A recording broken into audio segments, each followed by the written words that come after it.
AMIM chief and candidate from Hyderabad Lok Sabha seat Asaduddin Owaisi reacted to his win against in Lok Sabha election 2024.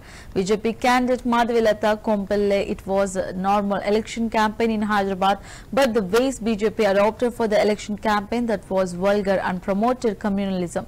People of Hyderabad have rejected the campaigns of BJP. For the last 5 years, BJP's wrong decisions regarding the welfare of farmers, not controlling inflation, turning blind eye to China occupying the land after they gave the 400-part slogan, Constitution was in danger, have cost them.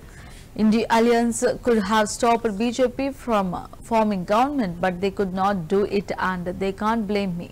It is proven that in this country, Muslim vote bank never existed and it will never exist in future also. Hyderabad में बहुत high voltage type की campaigning देखी गई, क्या कहेंगे? नहीं, सब कोई हाई वोल्टेज कैंपेन नहीं था, कैंपेन था, नॉर्मल कैंपेन था, मगर बीजेपी की तरफ से जो तरीक़ेकार अपनाया गया था कैंपेन का, वो बड़ा ही गलत था, वल्गर था, कम्युनलिज्म को प्रमोट कर रहा था। और इसीलिए हैदराबाद की जनता ने एक तारीखी वर्डिक्ट बीजेपी के ख़िलाफ़ दिया है कि 3,37,000 की मेजॉरिटी से यहाँ पर बीजेपी को शिकस्त हुई।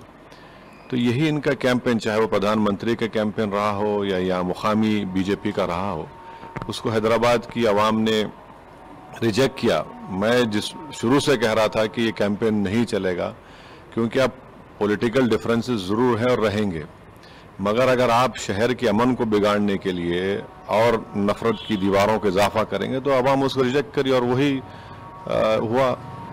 सर, जो पूरे देश भर में अखिल भारतीय स्तर पे जो रिजल्ट आए, जो दिख रहा है, जो सियासी सूरत हाल बनी है, उस पर आपका क्या प्रतिक्रिया है? क्योंकि बीजेपी 400 पार की बात कर रही थी, लेकिन वो उन्हें हासिल नहीं हुआ। दूसरी तरफ कांग्रेस को एक ठीक ठाक बढ़त मिली है। नहीं, 10 साल से बीजेपी की सरकार है, और ख़ास तौर से पिछले 5 साल में 2019 से 2024 तक जो बीजेपी की हुकूमत के नाकारकर्दगी, उनके गलत फैसले, अवाम दुश्मन फैसले, किसानों को तंग करना, नौजवानों को रोज़गार से महरूम कर देना, महंगाई को कंट्रोल नहीं करना, चीन जो हमारी ज़मीन पे कब्ज़ा करके बैठा है उस पर आंखें बंद कर लेना, तो ये ऐसी चीज़ें थी जो अवाम में चल रहा था इसके सिलसिला। और फिर 400 का नारा देने के बाद संविधान को ख़तरा, और ये बात अवाम में चले गई। ख़ास तौर से जो लोग बाबा साहब अम्बेडकर से मोहब्बत करने वाले हैं, संविधान के ऊपर नाज करने वाले हैं, तो ये सब चीज़ें उनके लिए महंगी पड़ी हैं। और बहुत से लोग, मुझे लगता है कि जो ये समझते थे बीजेपी नहीं हारेगी, अब आप देखिए कल से उनका और ग्राफ गिरेगा।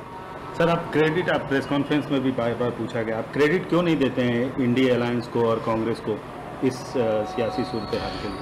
मेरे ख्याल से जो माहौल था देश में, बीजेपी को इतनी भी सीटें नहीं आनी चाहिए थी। उनको हम लोग, अगर ये लोग सही काम करते तो 150 में सिमट देते हैं लोगों को। तो ये मेरा मानना है, क्योंकि इतना ज़बरदस्त माहौल था बीजेपी को हराने के लिए।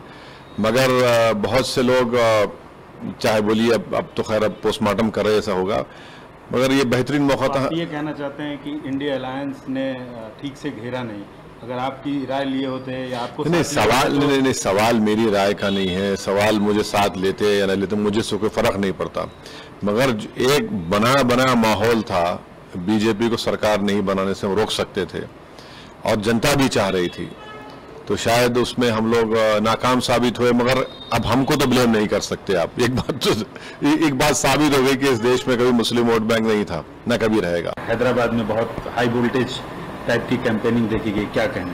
नहीं, सब कोई हाई वोल्टेज कैंपेन नहीं था,